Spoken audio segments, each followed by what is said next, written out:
सब कुछ तब शुरू होता है जब एक अवेकनिंग दुनिया को हिला देती है। एक बिल्कुल नया एस रैंक काल कोठरी, जिसे डेथ डेन के नाम से जाना जाता है, उभर कर आता है। ये अब तक का सबसे पहला टॉप रैंक पोर्टल है, एक ऐसी जगह जो एक भयानक किंवदंती बन जाती है। दशकों तक कोई भी इसे जीतने में कामयाब नहीं होता। अनगिनत शक्तिशाली शिकारी अंदर जाते हैं लेकिन कोई वापस नहीं आता। फिर भी एक व्यक्ति सू मिंग असंभव को चुनौती देने के लिए अकेला आगे बढ़ता है। हर बाधा के खिलाफ वो काल कोठरी को साफ करता है और उस दिव्य राक्षस को मार डालता है जो वहां राज करता था। असंभव काम पूरा हो गया, लेकिन जैसे ही धूल जमती है, शक्तिशाली लोगों का एक समूह उसके सामने प्रकट होता है, जिनकी आंखें लालच से जल रही होती हैं। वे मांग करते हैं कि वो दिव्य कलाकृति को सौंप दे जो उसने अभी प्राप्त की है। एक सुनहरे बालों वाला योद्धा गुर्राता है, तलवार सुमिंग की ओर तानते हुए। गॉड स्लेयर, तुम्हारा समय समाप्त हो गया है। दूसरा ठंडे स्वर में कहता है, आत्मसमर्पण कर दो नायक, हम तुम्हें एक त्वरित मौत देंगे। तीसरा मुस्कुराते हुए कहता है, हमें बताओ कि तुमने कलाकृति कहाँ छिपाई है और शायद हम तुम्हारे शरीर को सलामत छोड़ दें। घिरे हुए और धोखा खाए हुए सू मिंग को एहसास होता है कि उसकी असली लड़ाई अभी शुरू हुई है। सू मिंग खुद को उन लोगों से घिरा हुआ पाता है जिन्हें वो कभी भाई कहता था, अब केवल अपनी तलवारें ताने हुए गद्दार हैं। उस पल में उसे सच्चाई का पता चलता है। पूरा छापा एक साजिश थी, एक दिव्य कलाकृति को चुराने के लिए सावधानी से बनाया गया जाल था, जिसे पाने के लिए उसने सब कुछ दांव पर लगा दिया था। उन्होंने उसके काल कोठरी साफ करने का इंतजार किया था, ताकि जैसे ही वो विजयी होकर निकले वे उस पर घात लगा सकें। अपने दांत पीसते हुए सू मिंग पूछता है, क्या तुमने ये सब रचा है? समूह से बाहर निकलते हुए उनका नेता जैंग टैंग मुस्कुराता है और अपना विशाल हथियार उठाता है, जिसकी सतह बिजली से कड़क रही होती है। कलाकृति सौंप दो सू मिंग, वो झूठी सहानुभूति से कहता है, लेकिन उसका आभास दूसरी ही कहानी कहता है, जो मारने के इरादे से भरी है। जैसे ही हथियार शक्ति से गूंजता है, जैंग टैंग के चेहरे के भाव क्रूरता में बदल जाते हैं। उसका असली लक्ष्य दया नहीं है, ये सू मिंग की शक्तियों को नष्ट करना और उसे पूरी तरह मिटा देना है। सू मिंग सुन्न खड़ा रह जाता है, उसका दिल शब्दों से परे टूट गया है। उसके सामने जो आदमी था, जैंग टैंग, वो सिर्फ एक साथी नहीं था, वो परिवार था। वे 18 साल की उम्र से साथ लड़े थे, अनगिनत बंदिशों में साथ खून बहाया था, लेकिन अब जैंग टैंग की ठंडी लालची आंखों में झांकते हुए सू मिंग आखिरकार समझ जाता है कि उनकी भाईचारे की बात एक झूठ के सिवाय कुछ नहीं थी। वे सब सिर्फ दिव्य वस्तु चाहते थे।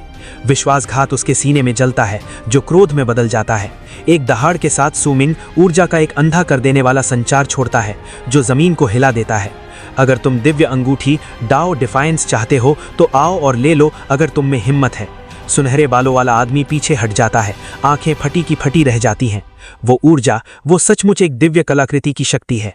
दूसरा गुर्राता है, समय बर्बाद करने की जरूरत नहीं है, सू मिंग को मार डालो और ढूंढो कि उसने इसे कहां छिपाया है। लेकिन तीसरा कांपते हुए चेतावनी देता है, रुको, वो अब कलाकृति का उपयोग कर रहे हैं, हमें लापरवाह नहीं हो सकते। समूह में झिझक पैदा हो जाती है, डर जंगल की आग की तरह फैल जाता है। लेकिन जैंग टैंग पागलों सी चमकती आंखों के साथ मुस्कुराता है, रुको मत, वो गुर्राता है, हमारी योजना पूरी होने से बस एक कदम दूर है। तभी अचानक एक गुलाबी बालों वाली महिला सू मिंग के ऊपर प्रकट होती है। उसकी आवाज शोर को चीर देती है। सू मिंग, वो उसके पास गिरते हुए चिल्लाती है, ये शिया मान है, एक पुरानी परिचित जिस पर उसने कभी भरोसा किया था। उसके चेहरे पर शौक छा जाता है। तुम यहाँ क्या कर रही हो? वो हक्का बक्का रह जाता है। वो उसकी ओर भागती है और उसे गले लगाती है। जब मैंने जाल के बारे में सुना तो मैं बहुत चिंतित थी, वो कहती है। एक पल के लिए सू मिंग का दिल नर्म हो जाता है। वो उसे आश्वस्त करते हुए हल्का मुस्कुराता है, ठीक है, मेरे पास अब दिव्य अंगूठी है, कोई मुझे छू नहीं सकता। लेकिन एक विचार उसे परेशान करता है, उसे इस जगह के बारे में कैसे पता चला? उनके पीछे जैंग टैंग उसी मुड़ी हुई मुस्कान के साथ देख रहा होता है। और तभी ये होता है, बिना किसी चेतावनी के शिया मान के भाव ठंडे हो जाते हैं। उसके हाथ से बैंगनी ऊर्जा का एक विस्फोट होता है, जो सू मिंग के सीने पर लगता है। दर्द उसके शरीर में दौड़ जाता है और उसकी आंखें अविश्वास से भर जाती हैं। तुम दोनों, वो हाँफते हुए कहता है।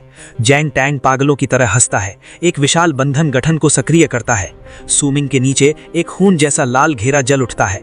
शापित ऊर्जा की जंजीरें उसे जकड़ने के लिए बाहर निकलती हैं, जबकि सू मिंग दर्द से चिल्लाता है। शिया मान जैंग टैंग के बगल में खड़ी हो जाती है, उसका चेहरा भावहीन रहता है।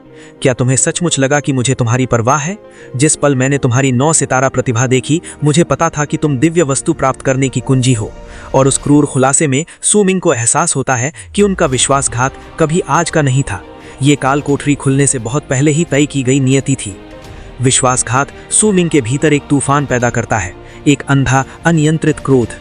उसकी दहाड़ हवा को हिला देती है जब वो अपने नीचे चमकते लाल घेरे के खिलाफ संघर्ष करता है। शापित जंजीरें और कस जाती हैं, उसके अंगों को बांध देती हैं, जबकि जैंग टैंग चिल्लाता है, कलाकृति को जब्त कर लो। गद्दार आगे बढ़ते हैं, तभी जमीन फट जाती है। एक विशाल कंकाली हाथ बाहर निकलता है, उनका रास्ता रोकता है। ऊपर से एक नकाबपोश लड़की उतरती है, जिसकी आवाज तीखी और आदेशात्मक है। बस बहुत हुआ, वो चिल्लाती है, हड्डियों और जादू की एक सेना को बुलाती है। उसका मृत सेना गद्दारों से एक जोरदार विस्फोट के साथ टकराती है। सूमिंग अविश्वास में अपनी आंखें झपकाता है। जी आओ, तुम यहाँ क्या कर रही हो? वो हवा में तैरते हुए पुकारता है। नेक्रोमैंसर दुश्मन की ओर घूर कर देखती है। चाहे कुछ भी हो जाए, हार मत मानना, वो दृढ़ता से कहती है। हम इन नीचों को दिव्य कलाकृति पर दावा करने नहीं दे सकते। जैंग टैंग मजाक उड़ाते हुए हंसता है। एक और मूर्ख कब्र में शामिल हो गई, अब कोई इमरान भी तुम्हें नहीं बचा सकता। गद्दार फिर से आक्रमण करते हैं। जादू धधक रहा है। जी अपनी पूरी ताकत से सूमिंग की रक्षा करते हुए डटकर लड़ती है, लेकिन इस अराजकता के बीच एक दुश्मन उसके पीछे से निकल आता है। सूमिंग वहनी चेतावनी चिल्लाता है, बहुत देर हो चुकी है। एक तलवार जी याओ के सीने को चीर देती है। जैसे ही वो गिरती है, हत्यारा ठंडी मुस्कान के साथ कहता है, इसे व्यक्तिगत तौर पर मत लेना। सूमिंग केवल अविश्वास में देख सकता है। धीरे से जी याओ का नाम पुकारता है, जैसे उसका शरीर गिरता है। उसके हाथ कांपते हैं, दिल टूट जाता है। झांग टांग की ठंडी आवाज युद्ध के मैदान में गूंजती है। तुम्हारे पास शोक मनाने का समय नहीं है सूमिंग, अब तुम्हारी मरने की बारी है। गद्दार आगे बढ़ता है, उसका हथियार घातक ऊर्जा के साथ चमकता है। सूमिंग जो मुश्किल से खड़ा है और खून से लथपथ है, प्रहार झेलता है लेकिन घुटने टेकने से इनकार कर देता है। झांग टांग क्रूरता से मुस्कुराता है, दिव्य कलाकृति सौंप दो और शायद मैं तुम्हारी दयनीय जान बख्श दूं। सूमिंग खून थूकता है, उसकी आंखों में गुस्सा भड़क उठता है। तुम गंदे कमीनों। वह अपनी बची हुई हर बूंद शक्ति को बुलाते हुए दहाड़ता है। वह एक अंधा कर देने वाली दिव्य स्तर की टेक्निक छोड़ता है। जमीन टूट जाती है, हवा कड़कती है और गद्दार डर के मारे पीछे हट जाते हैं। जब दिव्य ऊर्जा की लहरें बाहर की ओर विस्फोट करती हैं, सब कुछ निगल लेती हैं। जब रोशनी कम होती है, सूमिंग धुएं के बीच लड़खड़ाता है। बेचैनी से जी याओ का नाम पुकारता है। वह उसे मुश्किल से सांस लेते हुए पाता है, उसे धीरे से गोद में उठाता है। उसका कांपता हुआ हाथ उसके चेहरे को छूता है और वह धीरे से फुसफुसाती है, अगर हमें मरना ही है तो साथ मरते हैं। और एक हल्की दुखद मुस्कान के साथ अपनी आंखें बंद कर लेती है। सूमिंग अपनी तलवार जमीन में गाड़ देता है, जिससे शुद्ध ऊर्जा की एक शॉक वेव युद्ध के मैदान में लहर पैदा कर देती है। दुश्मन जम जाते हैं, उससे निकलने वाली अविश्वसनीय शक्ति से दंग रह जाते हैं।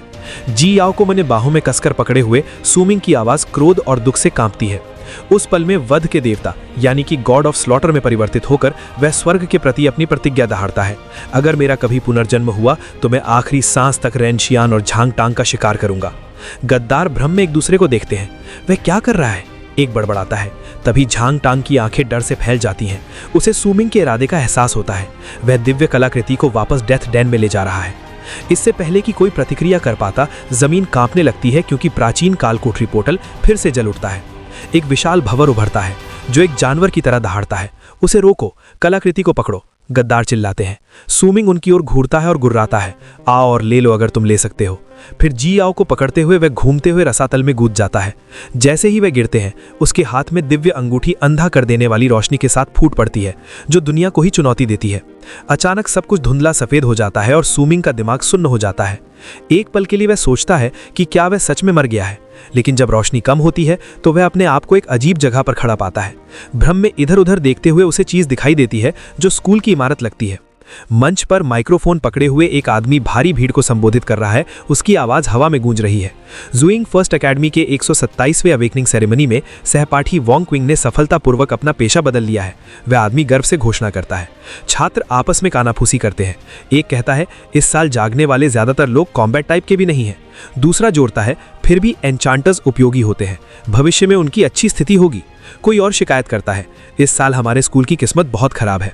सूमिंग चुपचाप सुनता है, उस आदमी को मंच पर देखते हुए जो खुलासा करता है कि वोंग क्विंग एक 3 स्टार एन्चांटर के रूप में जागा है। तभी उसे याद आता है, ये पल, ये सीन, ये सब बहुत परिचित है। उसकी दिल की धड़कन तेज हो जाती है जब उसे एहसास होता है वह वापस समय में पीछे चला गया है। वापस तब जब वह 18 साल का था, अपने अवेकनिंग सेरेमनी के ठीक उसी दिन वापस आ गया है जिस दिन उसकी नियति पहली बार बदली थी। सूमिंग को अचानक एहसास होता है कि वह सच में पुनर्जन्मित हो गया है, लेकिन उसकी मुस्कान फीकी पड़ जाती है जब एक महत्वपूर्ण याद आती है। यह सिर्फ एक दूसरा मौका नहीं है, यह अपने पिछले जीवन की हर गलती को सुधारने का स्वर्ग से भेजा गया अवसर है। इससे पहले कि वह आगे सोच पाता, हॉल में अचानक एक आह गूंज उठती है। एक छात्र चिल्लाता है, एक सीक्रेट कॉम्बैट प्रोफेशन। हर कोई मंच की ओर मुड़ता है जैसे ही झांग टांग ऊपर कदम रखता है। उसके चारों ओर रोशनी फूट पड़ती है और उद्घोषक चिल्लाता है, मैजिक हैमर वॉरियर, जन्मजात गुण 8 स्टार। भीड़ अपना आपा हो देती है। ये अब तक देखा गया पहला हिडन कॉम्बैट प्रोफेशन है और जाहिर है ये झांग टांग है, झांग परिवार का युवा मास्टर, एक युद्ध सम्राट और एक मैजिकल वॉरियर का बेटा। उसका शक्तिशाली वंश इस पूरी चीज को और भी पागलपन भरा बना देता है। जबकि हर कोई जयकारा लगाता है, सूमिंग की आंखें सिकुड़ जाती हैं। वह झांग टांग को चुपचाप देखता है। उसकी मुस्कान की जगह एक गंभीर भाव ले लेता है, क्योंकि वह ठीक से जानता है कि अभी अभी किस तरह का राक्षस जागा है। उद्घोषक गर्व से एकेडमी को 8 स्टार टैलेंट प्राप्त करने के लिए बधाई देता है और भीड़ जयकारों से गूंज उठती है। तभी कोई धीरे से सूमिंग के कंधे को थपथपाता है। ये जी याओ है। वह मुस्कुराती है और कहती है कि वह उसे ढूंढ रही थी। जब वह उसे घूरते हुए पकड़ती है